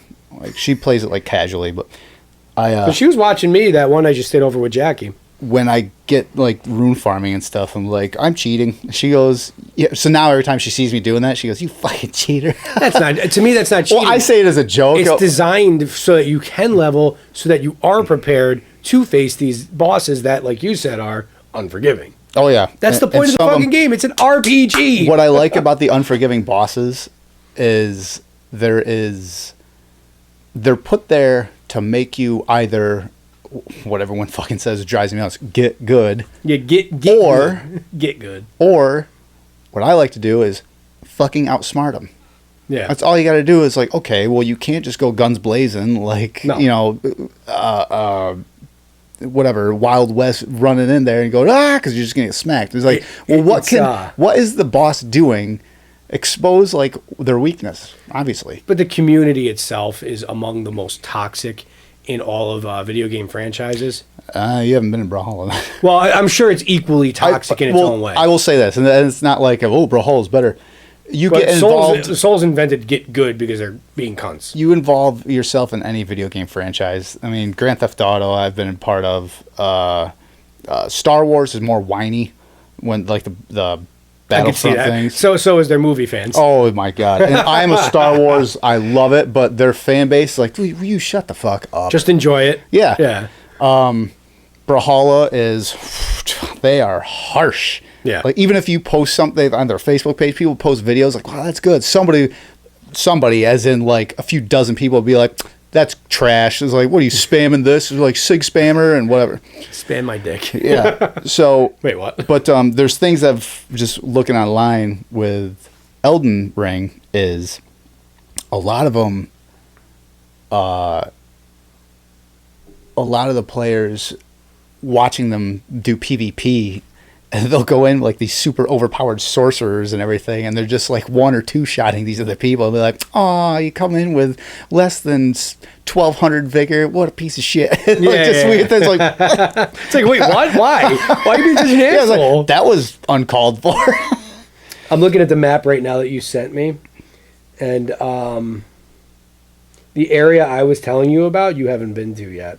If you look at the top, by Limgrave, and it's at the bottom here. All right. It's like down here more. There's a couple things in that part of the map. If you look at it here, let me see. If you look, okay, right in this section right here. Yeah. I cannot fucking figure out how to get on there because you go under it. That's where I am. You can go under it, but I can't get on. That right now, that's one of the places I'm like, how the fuck do you get on top of it? So that's where I'm trying to figure out right now. And you're gonna slaughter everything. What your level is? I'm cruising. I cruised through that area already. Right. So you're gonna just fucking annihilate it. You're pretty far up on the right here. Mm-hmm. Where I haven't been yet. Up there. Do you want to? That looks like the mountains. Do you want to? I'm like. You might be right near the fire giant. I'm at the base of it. I haven't gotten there yet. You want a semi-spoiler? It's not a super spoiler. But yeah, I don't care. More of a warning. There's dual tree sentinels up there. And you go into that. Have you faced them yet? I ran right by them. I got up there. When I saw them, I was like a 120 something. I went up around the corner at this huge set of stairs, and I saw them both sitting there. I'm like, oh no, you don't. You're like, hail to the nah. Yeah. Well, one has the halberd or whatever. Yeah. And another one has a different, like a spear or something. Like, man, fuck that I was looking at them both, and I'm like way far away. Which is funny because you're probably leveled up enough to where you can compete. I don't know about two of them. Why? Maybe one of them now, but then when there's two of them, and they were just on guard. Like I would have done the same thing. And when you're that perfect distance away where an enemy will like stop and look at you and wait for you to like walk and engage. Yeah, so I ran down, and you could see like both of them just kind of do this. I'm like. And I wanted to get through the gate to go explore more. I'm like, you got past the gate? Oh yeah. I am like, okay, how am I gonna Did you find a site of grace to immediately rest? Oh yes. Yeah. It was I think it was right on the other side. I got through and ran down the path and jumped off my horse and sat right down on it. I'm like, oh. That's the one beauty about this particular game. Above all the other Souls games is you can do that. Yeah. Unless you're in a main boss fight, like beyond a green fog, even if it's a dungeon fog, you can't really leave that. Yeah. But you can run away from these field bosses, and that's okay. Yeah. If you're not ready, you're not ready. No, and there's a lot of times where you're in something and be like, I think I could do this, and then like fast forward 20 seconds, your health is like, I can't do that. No, it's not quite. So what else we got? Are we about closing up? There's a few things. This is more going to scrutiny of the game and like kind of gripes. Online PvP. There's one thing I like about the online PvP is it balances everyone's health and FP, HP, all that. Yeah. So like when I first jumped on with Charlie, like my vigor is reasonably long, like a good. It's 1500 and something. But when I jumped on with him, that bar shrank a lot. And first, I was like, what the fuck? Oh, you mean when you co-op with him? Yeah, when you co-op. Yeah, because it'll nerf the I think the one that's more ahead. Yeah. Right? Yeah, it brings you to... Or if you're in their world, right? Yeah. I couldn't bring him to mine. You couldn't? No. Even when you didn't lay down your sign and you guys have to do a code and all that? Yeah, we did that. But I wonder if there's a cap. There might be a cap. I looked it up, and you can't bring somebody that's a lower level to where you are. But you can, this lower level. If they haven't explored that area yet. The lower level can bring someone. Right? Like you have to be in the same area. Yeah. For one, that's one. And I wonder if there is a cap on like your level versus his level. Because me and my buddy Mark, we were pretty far apart and at the time when we were co-oping, and we both summoned each other to each other's world. I think what it is like if he hasn't been way up north or anything. Yeah, I think that's probably the more. I can't pull him in. Because you have to lay your sign down, and then they have to find it. And if he hasn't been, say, like up in the north yet, then he's not going to find your sign. You know what I mean? The messages in the game, all the little things we brought up before. Yeah, like I said, I've left down about 4 or 5. I love those things. I love one because a lot of times they're really helpful. And then sometimes they're just shitty. The first one I saw just so happened to be like a Tri-Finger's butthole. Yeah, that's a staple in all of these games. Souls games, yeah. I read that. I'm like, what the fuck are you talking about? My biggest one is that I got is right in the beginning of the game. I put one down that says, "Why is it always love?" Meaning like why this game is already going to be awesome. And I have like 45 likes for that and 5 dislikes. I have one where you beat like a big troll boss in a dungeon. You probably remember that one. It was he was like a giant troll. He was to me really easy, but I put one that said, "First off, well done," and that one's like 11 likes and no dislikes. I don't know which one that is. There's the big pumpkin head. I think that's the first. It's in the early dungeon areas. He's a troll. It might have been the mining dungeon. The Limgrave dungeon, mining dungeon. Oh, the very first ones you get into? Yeah, you can fall into that almost immediately. All right, yeah.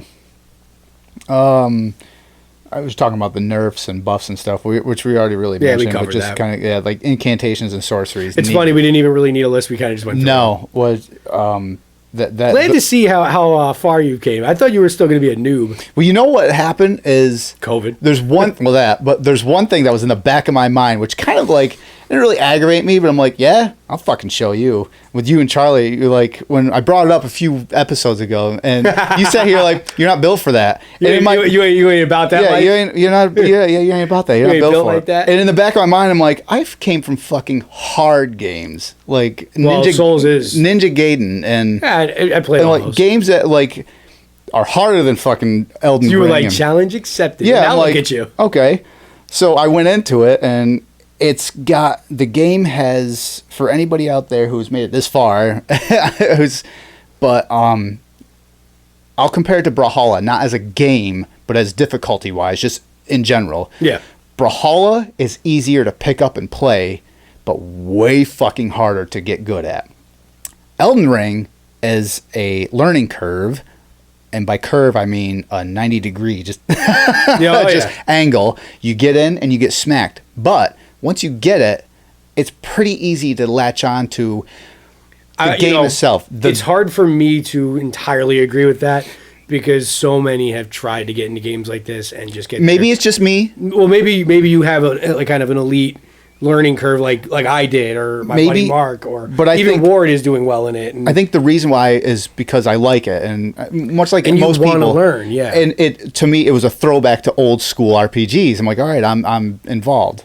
So that, disclaimer on that last statement, but to me, I got into it. I'm like, all right, this is a hell of a learning curve, but once I got into it, it wasn't so bad. And the PvP is all depending on who you end up facing. Sometimes it can be easy. Sometimes you get into a PvP and you're like, I'd rather face one of the bosses.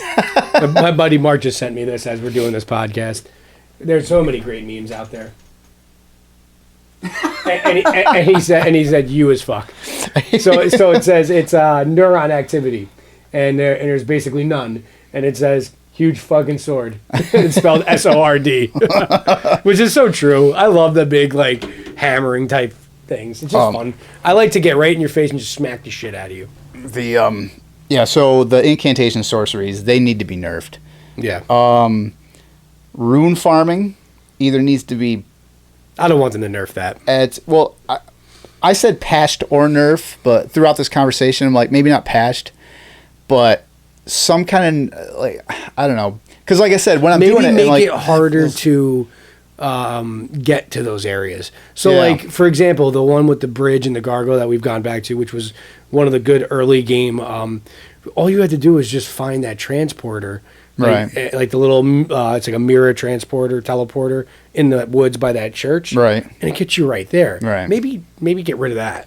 And have the person have to actually, traverse that whole field to try to get up there and fight. Like, that's more of a really minor gripe, which if they didn't do it, not really going to affect that much. But that's just like me playing, and like I said, I'm like a purist when I play games, so when I find something like that, I'm like, this is way too fucking easy. I let that purist stuff go. Once I started getting really good at these Souls type games, because I was like, you know what, these games are designed to break you down anyway. So if you can expose it, do it. Right.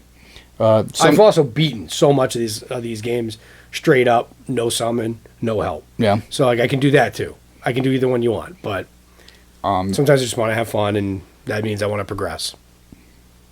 Some scrutiny with the games from fans that I wanted to cover, like the other side of everything too. It was there's one that was uninspired and repeat caves and dungeons. Maybe in a way. Which I can see that. And when you go into them, it's like there's not a lot of differences in them. Like just the layout. That's fine. I can accept that as a critique. Erd Tree bosses, like you said, it's the same one in every one. I'm like, okay. A lot of people were griping that it was heavily inspired by Breath of the Wild. I heard that, but why is that a gripe? I didn't play Breath of the Wild, but to my understanding, that was a lot of Zelda fans said that was the greatest Zelda game of all time. Some people ranked it as the greatest game of all time, period. Right. Any Zelda, any game. Yeah. And so why is that a problem? Again, that was like, I don't see now if so it was a tribute to potentially the greatest game of all time. Yeah, that's not a gripe. Yeah, but like, do you want it to be like Zelda 2? Which, I mean, it was like this weird. It was too it was polarized. There was a group of people that hated it and a group that loved it. And like, you don't want. I'm debunking that. That's bullshit. That's just sourpuss idiots. Too much copy and paste filler content, which I think goes kind of with the dungeons and stuff. Oh, okay. All right. Yeah. But also probably like when they have groups of enemies just randomly here and there. Game before that was new, Sekiro or whatever. That was more of to me, a critique on that game, because essentially it was like not a lot of areas, and you came back to areas in the same castles, and now it's dusk. And then they like reskinned like a lot of mini bosses, and it's like you fight the same like he was called the Drunkard, but he was like a fat like a Yokozuna type thing you have to fight. They reskinned it like 3 or 4 times in the game, so that was more of a critique for that game. Right. I don't know about this one, except for the dungeons. I honestly haven't paid a lot of attention. I mean, I pay attention to the different monsters and shit because I'm like, oh man, that looks fucking bizarre. One of my favorite ones are the giant trolls, like one of the early ones. I saw that, I'm like, that's like right out of mythology. Like, this is great. There's a lot of cool ones.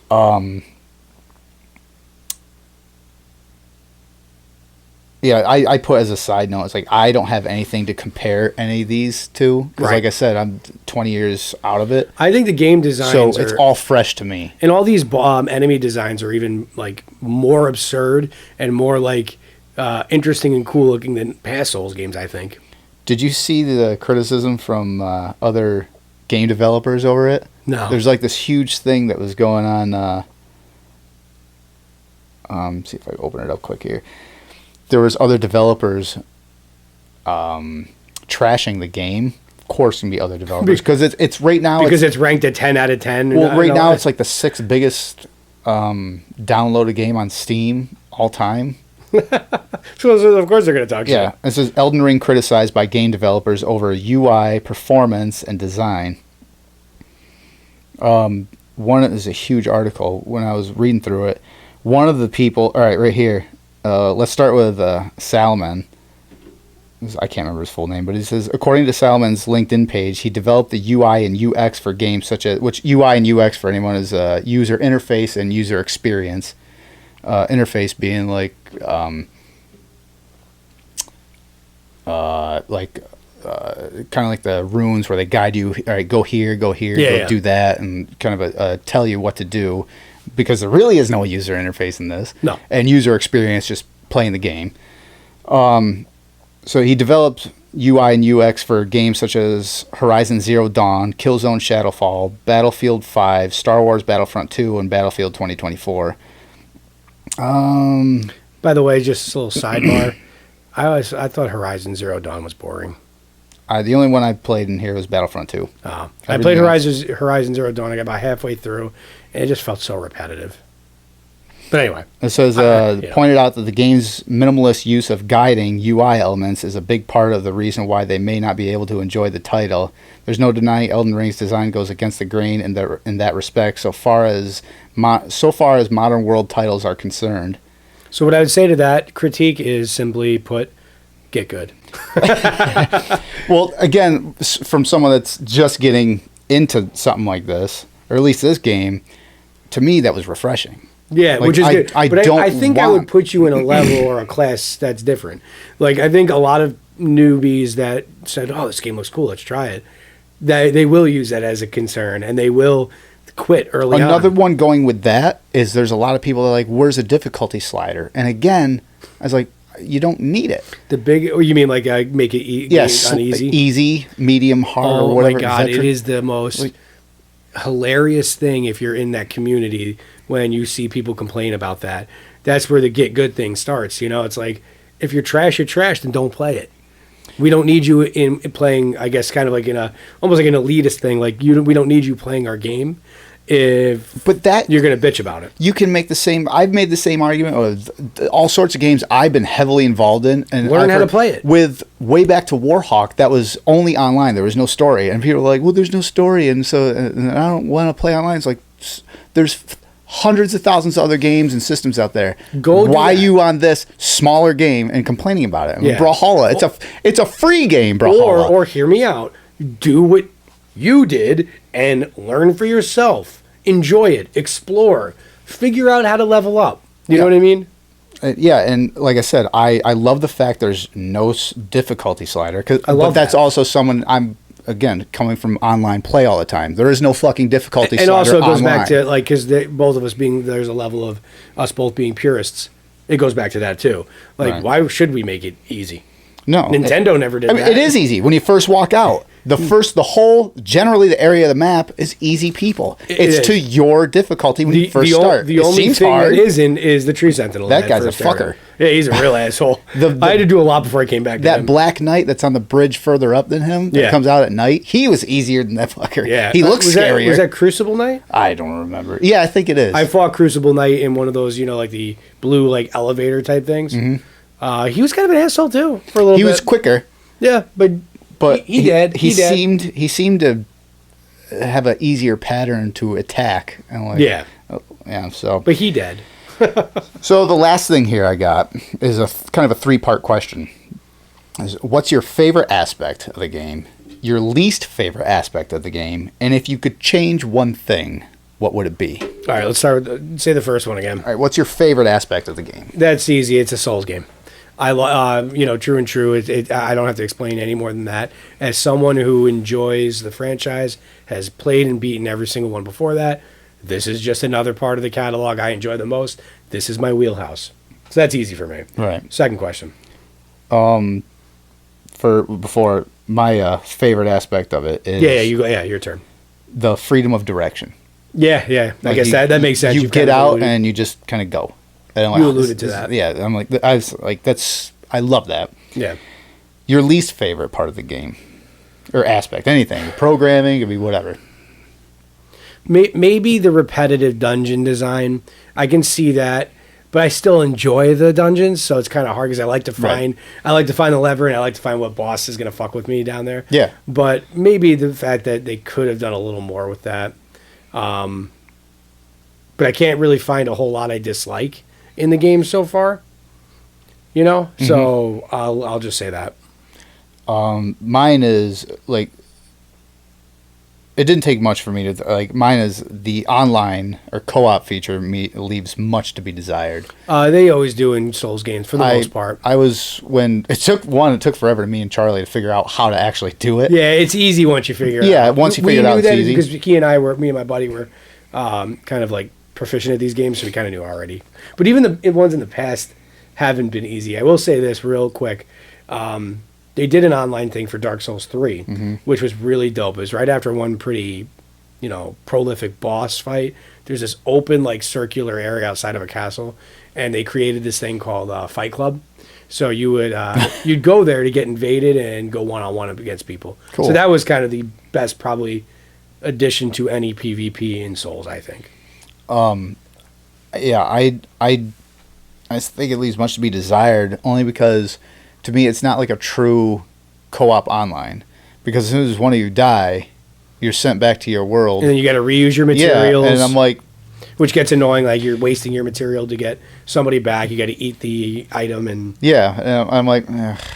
So... And then you got to go back to the area and try to see if you can do it. Yeah, right. I could see that being arduous. So that was like the biggest thing where I'm like, and the last thing is... Maybe the teleporting is like where you just randomly get teleported. That was kind of cunty too, but whatever. It's kind of I got fun. over that. That was kind of fun too. It was, no, because I almost just didn't play after that. I'm like, this is bullshit. I got teleported today to a place is like...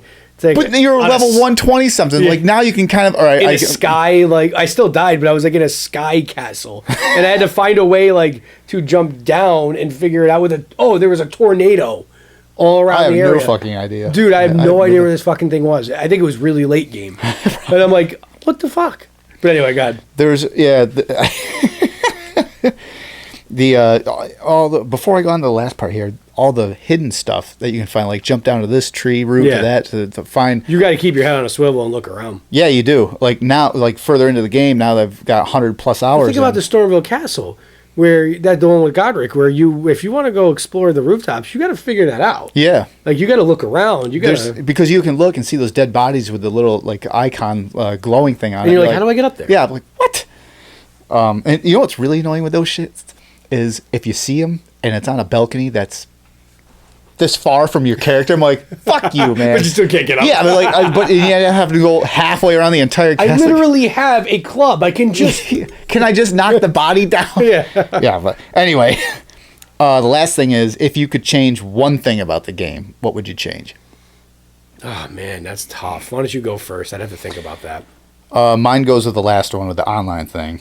And I'd put the co-op function.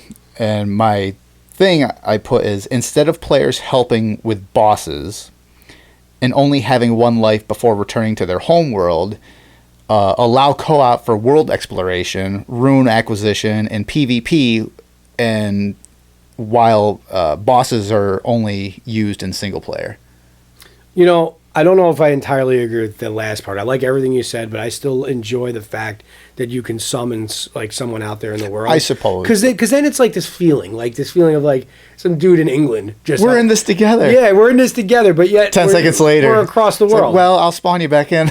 but the thing is, the camaraderie in all these Souls games in the past is how that gets built. Right. Is if you both die, more than often than not, the guy that wanted to set his sign down to try to help fight that boss for that person, he'll be back. Right. It will be that guy, and then the gesturing that you can do, you bow, and it's almost like you become their friend for a minute. So I do enjoy that. I would keep that forever. I'd use mine where I just sit down on my knees like. Ugh. I like doing like the bow, or like speaking of gestures, historically, if you're PvP, it's a big no-no. I don't know if they have this gesture in Elden Ring. I haven't gotten that far, or I haven't found it. Unless it's already there, I don't know. I haven't used it, I should say. But if you PvP and you kill someone, the no-no is to point down at them after you kill them. Oh, yeah? Yeah, so do it. Piss everyone off.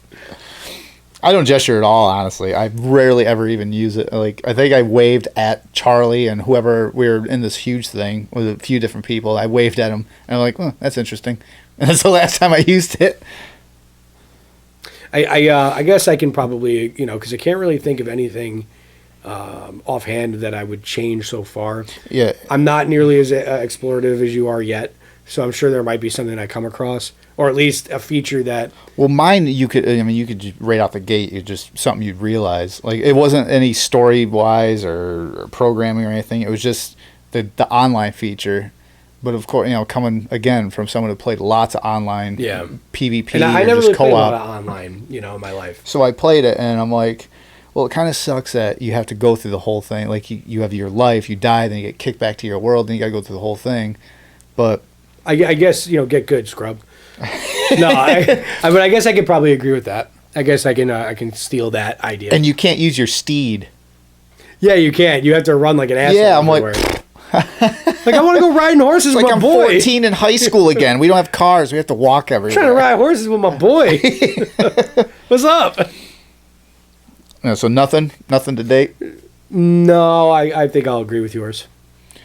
Yeah, that was about the only thing I had. There's a couple things that I think they've patched slowly over time. Is like there was performance issues they had. I noticed like when I played in the game, you'll find that you turn, there was like grainy lines. I'm like, you'll find that like today. Like, my eyes today. Even my camera just like when I was fighting the Erd tree. Is it Avatar or whatever the fuck it's called? But this is the walking tree beard. I think I was spawning off of my sword or my horse, my steed, and the camera kind of flipped a little bit, and a white summon sign was just straight up in the sky. Dude, I actually sent a picture. I was like, wait, what? It's not even real. The last time me and Charlie, we co-opted online before we logged off, I sent a picture to him. I'll send it to you, or I'll show you after the show. A white message sign, not summon sign. It wasn't a summon sign. It was just some random log or something. I was like in the game. I turn around and there it is. Like it's just like it's a glitch. Yeah, like, I'm looking at it, I'm like, how'd I get there? Yeah. So we'll definitely have to do this again once we both kind of beat the game. I'm not Probably sure won't how be until long. the summer. Yeah, I'm not sure how long it's going to take to. It's going to take a while, especially because I'm way behind you too. Well, no, technically not. I mean, in exploration maybe, but we're about the same place. But I'm going to keep trying to go to every part of the map and find every dungeon before. So am I. Like now, my first thing was to get as far as I could map wise, and I'm just so you can have a grand scheme. So I can see the map. When I first got into the game, the first like the island you start at, and then the one below it, and then the Kalid thing. Yeah, I thought that was the map. I thought, like, I literally, because I went into this blind. I didn't know anything about the game. I thought that was a map, and even that, I'm like, that's fucking huge. Like, it was about the size, like Grand Theft Auto. Like, if you ride around on your horse down through the peninsula, that's still pretty big area. And then I go through Stormville, and it opens up this whole lake. I'm like, what? So I'm like, wait a minute. So I go online to see the size of the map. I'm like, holy hell. And then there's the underground bullshit. Yep. Which, I haven't gotten... I love that area with the stars in the sky and the... Have you... I'm going to go out on a limb and say you haven't unlocked the entire underground. Because there's... I did. I think in our chat I was asked about the gargoyles. I'm not so sure I've got to them, the double gargoyles. And I think that's the extended area of the underground starry area. Well, there's that. There's the one where the bird and stuff, which is like right next to that. Yeah. The temple. But then there's a third part. I don't think I've been to that one yet. And I think that... Have you faced the double gargoyles yet? I don't know. Because that's got to be where that is. I know that, in one of the loading screens, I have that giant skeleton sitting in the thing. Yeah. Looks like... I found that. That's down there. Which when I walked in, I'm like, are you coming to life? Like, did it? Do I have to face you? Don't tell me. I was not gonna tell you. Don't tell me. So, but that's where I got stuck. Like, now I'm stuck there. I'm like trying to figure out where to go. In the first area, I beat the bosses there. Like the that was the ancestor spirit. And then also there's the that giant thing up in the other part. You didn't find that one yet? I don't know. So you know where the if you go to the other opposite way, where the ancestral spirit is, where and you're going like almost up, and then the other elevator thing. The other elevator, and then you look at there's almost like a temple to the side there. Mm-hmm. You can get up there, and up top there's like a waterfall you're walking. Oh, really? To the top of. I skipped that. Like, and there's you're gonna smack the boss now, but he was up there. I fought him fairly early. And you was an asshole. There's two things down that section that's an asshole. One, I have the spirit ashes for now. Yeah, was those fucking huge things with the horns? They shoot. Yeah. Those are pricks. Now they are pricks, but they are tank. Like, I got a level 5 or 6 of one for spirit ashes. They are tanks and because they have range. Maybe I should actually level him up. He's worth it. He's one of my go-tos still. And those little orb ball things. Yeah. Those fuckers. And they kill you. Yes, they do. One shot. I'm like, motherfucker. They do. I'm like, you're riding around, everything's all good. You run past a couple of enemies, boom. Down. It wasn't even that. I was trying to get away from those other things that were firing arrows at me. I'm like, that hurt. And I turn a corner and there it is. Boom. I'm like, and how they all congregate, like all the phantoms, like those bull phantoms. They're fucking They congregate assholes. right where you need to light up a torch to get to the ancestor. Yeah, I had to like power run in there, like jump off, light it on, get out. That's right. I did the same thing. I still got hit a bunch, but like, all right, I got it. I did the same thing. I didn't care if, like, when I was trying to like light the last 2, I didn't care if I died. Yeah, it's like if I can get it, whatever. After I just want to go fight the ancestor. So I guess that's it. Yeah, for now until we get further into the game. Yeah, maybe even we do a 3-parter to this. Who knows? It might be. Yeah, because like I said, we're both story-wise pretty much the same spot. And I don't plan to progress the story until I can really sit down with the game. Maybe tomorrow night I'll try to find Godfrey. But I also kind of like the area I'm in right now. So. I might play a little bit tonight. Just explore. I'm going to be going to bed relatively early. I want to try to hit the gym tomorrow. I'll probably be there anyway. I usually go to bed late and get up early. You son of a bitch. All right. Good shit, man. Thanks for coming over. And yeah, we'll have to do this again sometime. Buy Elden Ring. It's worth it. Probably not. Maybe not to you. I don't know. Oh, and also get good, Scrub.